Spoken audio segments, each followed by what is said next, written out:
Savoir-faire donc de la page 11 qui va donc clore ce chapitre. Donc on me demande si le produit de deux fonctions croissantes sur un même intervalle, est-ce que cela donne forcément une fonction qui est croissante sur cet intervalle? Ici on va essayer de prendre un contre-exemple. Donc comme on n'a pas de propriété, on se doute que c'est faux.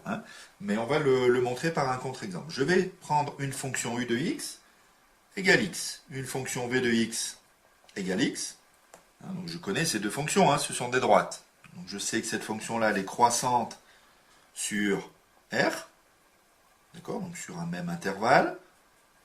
Et si je fais le produit de ces deux fonctions, ça fait u fois v de x, ça me donne x carré. Je connais aussi très bien cette fonction carrée. Elle est d'abord décroissante, puis croissante. Donc sur R, je m'aperçois bien que si j'ai une fonction qui sont strictement croissantes, ça ne me donne pas forcément quelque chose qui est croissant. Parce qu'ici, j'ai les deux. Donc ici, la réponse à cette première question, c'est non. Deuxième question, pareil, je vais essayer de prendre deux fonctions. Je vais prendre u de x est égal à 2x, par exemple, et v de x est égal à x carré. Donc cette fonction, je la connais, elle est croissante sur R-. Donc ici, je vais prendre R- comme intervalle. Et la fonction donc carré, elle est décroissante sur R-.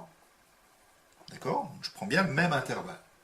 Maintenant, on essaye de faire u plus v de x. U plus v de x, ça me donne 2x plus x carré. Donc, si j'essaye de mettre ça ici sous la forme canonique, je m'aperçois que c'est le début d'un carré, donc c'est x plus 1 au carré moins 1. Donc, pourquoi je la mets sous la forme canonique? C'est pour me donner ici les variations, le minimum. Donc le minimum ici, il est en moins 1 et il vaut 1. D'accord? Donc par rapport à la question qui est posée, l'intervalle de départ c'était R-, et je montre qu'ici l'intervalle d'arrivée elle est bien décroissante, mais pas sur le même intervalle. Ici c'est moins l'infini, moins 1. D'accord? Donc je pars de R-, j'arrive à moins l'infini, moins 1. Donc est-ce qu'elle est forcément décroissante sur cet intervalle? Là encore une fois, la réponse c'est non. Donc voilà pour la démonstration par un contre-exemple pour montrer effectivement qu'ici donc c'est pas une propriété qu'on peut apprendre.